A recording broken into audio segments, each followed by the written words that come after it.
반갑습니다. 영어 강사를 준비 중인 예비 강사입니다. 이번 시간에는 형용사 파트 공부해 보도록 하겠습니다. 우선 형용사의 정의에 대해서 먼저 배워보도록 하겠습니다. 형용사란 명사 혹은 대명사를 수식해주는 아이고, 단어장에서 뭐뭐의 또는 뭐뭐한으로 끝나는 단어를 형용사다라고 생각해 주시면 됩니다. 바로 예문 보시면 You're a good student 해서 구시 학생을 꾸며주게 되는 겁니다. 해석은 너는 좋은 학생이다. 학생은 학생인데 좋은 학생이다 라고 학생이라는 명사를 굿이라는 형용사가 꾸며주는 거죠. 두 번째 예시입니다. 많은 나라들은 가진다. 다양한 사회적인 행위를 가진다. 그러니까 나라마다 어떤 다양한 사회적인 행동을 하고 있다 라고 받아들이시면 되고, 마찬가지 different, 다양한 이라는 형용사, social, 사회의 라는 이 형용사, 이 두 개의 형용사가 behavior이라는 명사를 꾸며주는 겁니다. 행동은 행동인데 다양한 행동, 행동은 행동인데 사회의, 사회적인 행동, 그래서 다양한 사회의 행동, 다양한 사회적인 행동이라고 해석해 주시면 됩니다. 이렇듯 형용사가 하는 일은 뭐다? 문장에서 명사나 대명사를 수식해 주는 역할을 한다. 그러면 우리 형용사로 수량 표현을 하는 표현들을 배워보도록 하겠습니다. 첫 번째로 many와 much입니다. 해석은 많은입니다. 이 파트에서 중요한 거는 many와 much 둘 다 많은이란 뜻이지만 같이 쓸 수 있는 명사의 종류가 제한되어 있다. 그래서 어떤 말이 어떤 명사와 같이 쓰이는지를 암기해 주시고 구분해 주셔야 된다. 우리 many는 셀 수 있는 명사와 쓰이고 much는 셀 수 없는 명사와 쓰인다는 거 꼭 명심해 두셔야 됩니다. 예시 보시면 그들은 만들었다. 많은 성공적인 상품들을 만들었다 라는 문장인데, 일단 첫 번째 상품은 상품인데 많은 성공적인 상품을 만들었다 라고 해서 many와 successful이 형용사로서 product라는 명사를 꾸며주는구나 라고 첫 번째 이해하시면 되고, product에 s가 붙었고 우리 상품이라는 거는 셀 수가 있으니까 셀 수 있는 명사와 누가 쓰였다? many가 쓰였다. much가 쓰이면 된다 안 된다? 안 된다라고 이해하시면 됩니다. 두 번째 예시입니다. 그 디자인은 가지지 못했대. 많은 어필을 가지지 못했다. 고객한테, 즉 그 디자인이 고객한테 많은 어필을 하지 못했다 라는 말인데, 마찬가지 많은 어필, 어필은 어필인데 많은 어필이라고 해서 much라는 형용사가 appeal이라는 명사를 수식해주는 모양을 볼 수가 있고, appeal, 뭐 어필이나 호소와 같은 요런 명사는 셀 수가 없죠. 셀 수가 없기 때문에 누구랑 썼다? much를 썼다. 뭐가 되면 안 된다? many를 써주면 틀리게 된다. 이렇게 many와 much를 잘 구별해 주시면 됩니다. 다음은 참고로 알아두시면 되는데, a lot of 혹은 lots of, 얘네들은 둘 다 많은이라는 뜻인데 뒤에 셀 수 있는 명사도 오고 셀 수 없는 명사도 오는 둘 다 쓸 수 있다라고 보시면 됩니다. 다시 a lot of와 lots of는 셀 수 있는 명사, 셀 수 없는 명사 둘 다와 쓸 수가 있다. 예문 보시면 나는 썼대. 많은 시간을 썼다. 어디서? 집에서. 이때 time은 셀 수 없는 명사죠. 하지만 a lot of를 쓰든 lots of를 쓰든 상관없이 같이 쓸 수가 있다. 두 번째 예시입니다. 그 교재는 포함한다. 많은 그림들 혹은 많은 사진들을 포함하고 있다인데, 여기서의 픽처는 셀 수가 있는 명사죠. 이렇게 a lot of를 쓰든 lots of를 쓰든 상관이 없다. 다시 한 번 더, a lot of와 lots of는 뜻이 똑같이 많은이란 뜻이고, 그렇기 때문에 서로 바꿔 쓸 수가 있죠. 그 다음에 뒤에 time이라는 셀 수 없는 명사든 pictures이라는 셀 수 있는 명사든 누군가와든 다 같이 쓸 수가 있다. 그래서 한 가지 추가하자면 우리 plenty of라는 말이 있습니다. 얘도 마찬가지 많은이라는 뜻인데 얘도 똑같습니다. a lot of 혹은 lots of처럼 많은이란 뜻이고 셀 수 있는 명사, 셀 수 없는 명사 둘 다와 쓸 수 있다 라고 우리 plenty of까지 암기해 줍시다. a lot of, lots of, plenty of는 둘 다 쓸 수 있다. 그렇다면 이번엔 반대로 많은이 아니라 적은 혹은 약간의 라는 뜻의 a few와 a little를 배워보도록 하겠습니다. 자, 똑같아요. a few는 셀 수 있는 명사, a little은 셀 수 없는 명사와 함께 쓰인다. 그래서 구별해 줘야 된다. 예를 들어서 Can you spare me? 나한테 할애해 줄 수 있니? 할애해 줄 수 있니? 약간의 시간을 이라고 해서 a few가 minut이라는 명사를 마찬가지 꾸며주는 거고, minute, 분은 셀 수 있죠. 1분, 2분, 3분, 4분 셀 수 있으니까 누굴 썼다? a few를 썼다. a little이 되면 안 된다. 두 번째 있습니다. 그것은 초래했다. 약간의 혼란을 초래했다.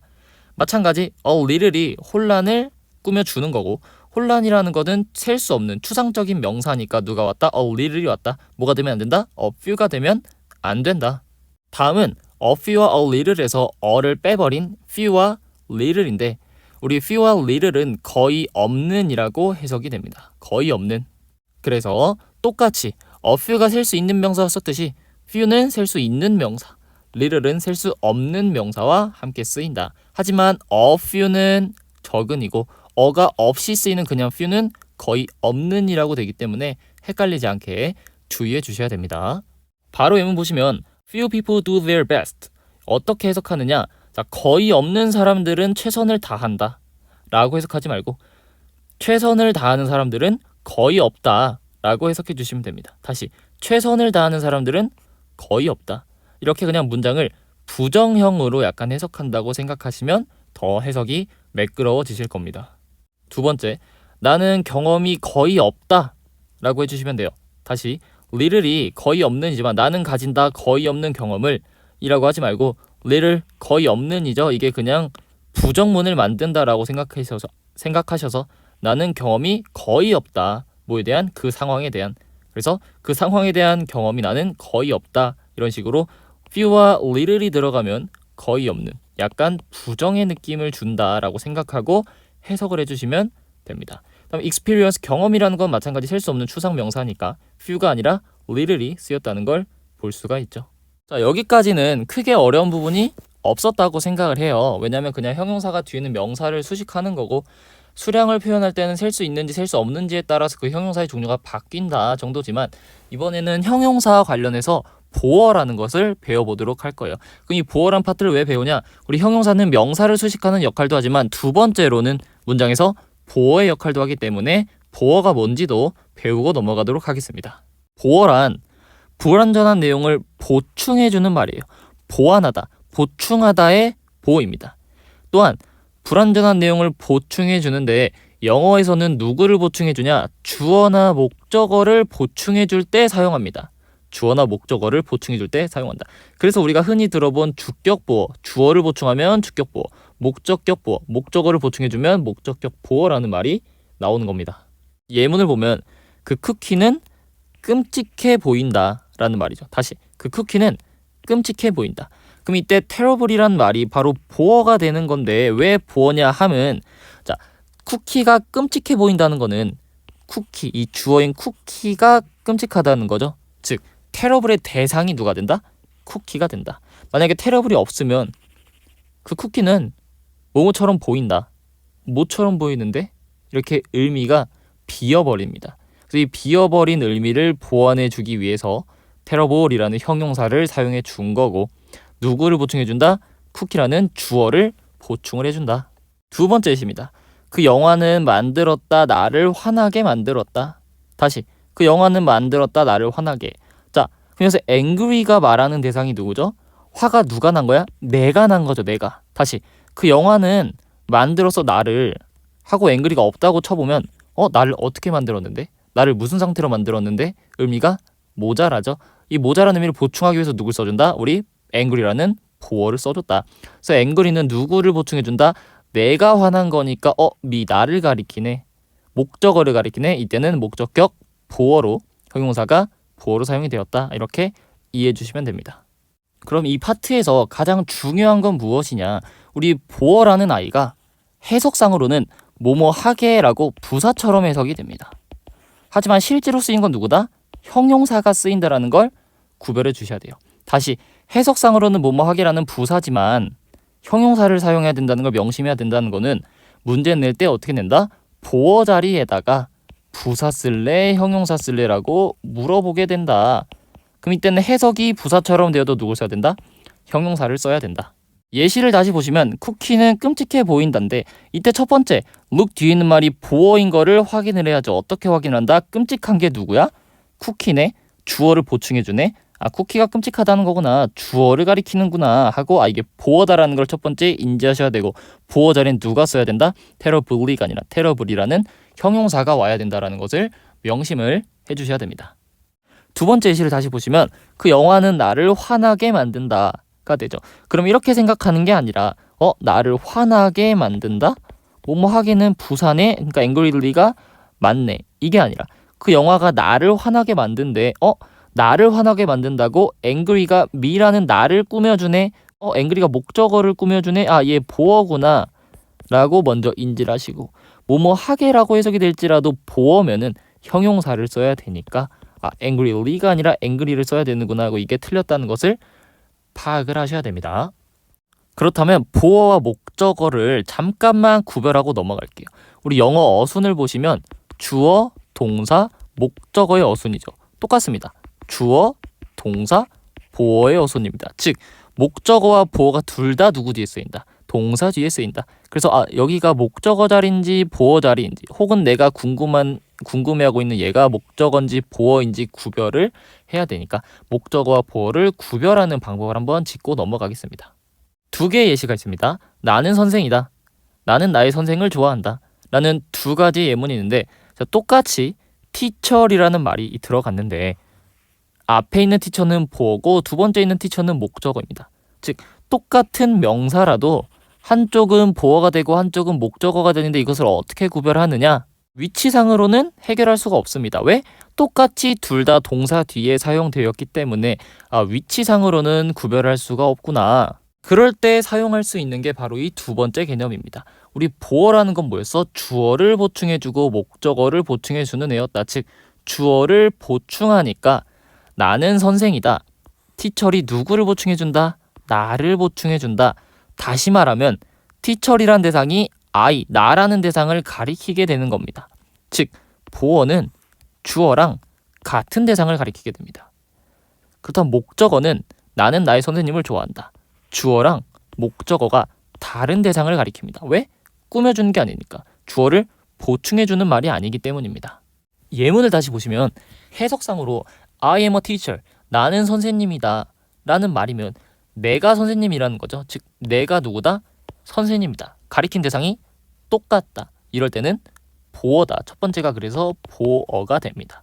두 번째, 나는 나의 선생님을 좋아한다 라는 거는 나는 선생님이 아니라는 거죠. 나는 선생님이 아니고 내 선생님은 따로 있는 거잖아. 즉 나랑 선생님이랑 다른 대상이다. 다른 대상이면 뭐다? 목적어가 된다. 즉 가리키는 대상이 같으면 보어라고 생각하시고 다르면 목적어라고 생각을 하셔서 구별해 주시면 된다. 자, 그렇게 보어와 목적어를 구별하면 되는데 또 기왕이면 어떤 동사냐에 따라서 즉 보어를 필요로 하는 동사들을 미리 알아둔다면 이 동사가 나왔으니까 뒤에는 보어가 나와야겠네라고 알 수가 있겠죠. 더 편하게 알 수가 있겠죠. 그래서 우리 보어를 필요로 하는 동사들을 먼저 보고 넘어가도록 하겠습니다. 첫 번째는 비동사 혹은 become이라는 아이입니다. 예물 보면 저기에 있는 그 고양이는 귀엽다. 비동사가 쓰였으니까 뒤에 누가 와야 된다? 보어가 와야 된다. 그래서 귀여운이라는 형용사가 온다. 두 번째입니다. 축구한 뒤에 나는 목이 말라졌다. become이란 동사가 쓰였는데 뒤에 누가 와야 된다고? 보어가 와야 된다고. 그래서 thirsty라는 목마른이라는 형용사가 왔구나. 두 번째 동사입니다. 두 번째는 감각동사라고 하는 애들이에요. 감각동사라는 거는 우리의 보는 거, 듣는 거, 냄새 맡는 거, 맛보는 거, 촉감을 느끼는 거 이런 애들을 감각동사라고 해서 뭐뭐처럼 보이다, 뭐뭐처럼 들리다, 뭐뭐처럼 냄새나다, 뭐뭐처럼 맛이 나다, 뭐뭐처럼 느끼다 라고 해석을 해주시면 되는데 얘네들도 뒤에 누가 온다? 보어가 와야 된다. 예를 들어서 그 남자는 행복해 보인다. 그래서 look이라는 감각동사가 왔으니까 뒤에 누가 온다? happy라는 보어가 온다. 그래서 형용사가 쓰였다. B번 그것은 흥미롭게 들린다. 흥미로운 것처럼 들린다 라는 말이죠. 사운드라는 감각동사 왔으니까 형용사 보어가 써졌다는 것을 알 수가 있죠. 즉 비동사나 become 혹은 감각동사가 오면 뒤에 무조건 누가 와야 되기 때문에 보어가 와야 되기 때문에 누가 오면 안 된다라고 외워주시면 돼요. 부사가 오면 안 된다. 누가 와야 된다? 형용사가 와야 된다. 물론 보어 자리에 형용사 말고 다른 여러 가지가 올 수 있지만 그것은 다음 시간에 배우도록 하고 누가 오면 안 된다는 것만 외우면 돼. 부사가 오면 안 된다는 것만 외워줍시다. 다음 보어를 필요로 하는 동사 세 번째인데 그냥 이런 여러 가지 동사들도 보어를 필요로 한다라고 보시면 됩니다. 첫 번째, The student got tired. 그 학생들은 피곤해졌다 라는 말인데 우리 get도 보어를 필요로 할 때가 있습니다. 그래서 get이 쓰였으니까 뒤에 보어가 와야겠네, 형용사가 쓰이는구나, tired 피곤한 이라는 형용사가 쓰이는구나 라고 봐두시면 되고, 마찬가지 go라는 말도 뒤에 보어를 필요로 할 때가 있습니다. 그럴 때 go가 쓰였으니까 뒤에 보어가 필요하구나, 부사가 아니라 형용사를 써야겠구나 라고 생각하시면 됩니다. 상황이 미쳐간다, 이상한 방향으로 간다, 미친 방향으로 간다, 상황이 안 좋아지고 있다, 이런 식으로 받아들이시면 되겠죠. 마지막 C, 내 얼굴이 빨개졌다. 우리 turn이라는 동사도 뒤에 보어를 필요로 할 때가 있기 때문에 보어구나, 부사가 아닌 다른 말이 와야 되는구나 라고 생각을 해주시면 됩니다. 다음 마지막 예시인데 우리가 아직 문장의 형식 같은 걸 배우지 않았기 때문에 목적격 보어를 원래 건드리지 않기로 했으나 문제는 보통 목적격 보어에서 발생하기 때문에 한번 짚고 넘어가도록 할게요. 목적격 보어는 목적어를 보충해주는 I였습니다. 이 전까지는 다 주어를 보충해주는 주격 보어였다면 이 밑에 목적격 보어는 목적어를 보충해주는 애구나 라고 생각하시면 되고, 첫 번째 보시면 너는 항상 만든다, 나를 외롭게 만든다. 다시 너는 나를 외롭게 만든데 누가 외로운 거야? 내가 외로운 거야. 목적어를 꾸며주네, 목적격 보어네. 누가 와야 된다? 보어가 와야 된다. 누가 오면 안 된다? 부사가 오면 안 된다라고 생각하시면 되는데 lonely는 생긴 거는 부사지만 외로운이란 형용사니까 맞게 쓰인 겁니다. 봐두시고, 자 마지막 예시 보시면 그들은 유지해야 됐다, 그것을 신선하게. 마찬가지 누가 신선하다, 그것이 신선하다, 즉 목적어를 가리키는 목적어를 보충해 주니까 보어구나. 누가 오면 안 된다? 부사가 오면 안 된다. 해석은 fresh 신선하게 라고 되지만 부사가 아니라 보어 자리니까 형용사가 와야 된다라고 생각하시면 되고, 이 자리에 뭐가 오면 안 된다? freshly가 오면 틀리게 된다.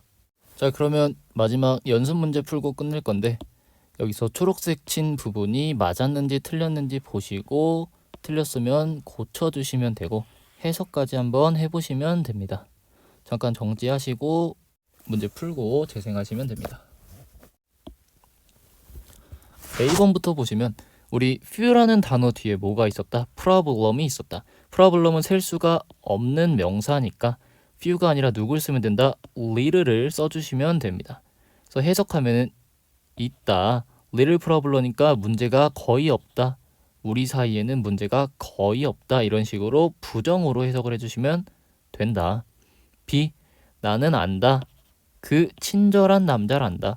이때는 형용사가 그냥 뒤는 명사를 꾸며주는 거고 나는 그 친절한 남자를 안다 하기 때문에 올바르게 쓰였죠. friendly가 뒤에 ly가 붙어서 부사라고 생각하실 수 있지만 ly가 붙었어도 친절한이라는 형용사이기 때문에 올바르게 쓰였다. C, I felt sad. 나는 슬펐다. After reading the novel. 그 소설을 읽은 뒤에 슬펐다. 우리 feel은 했죠. 무슨 동사다? 감각 동사다.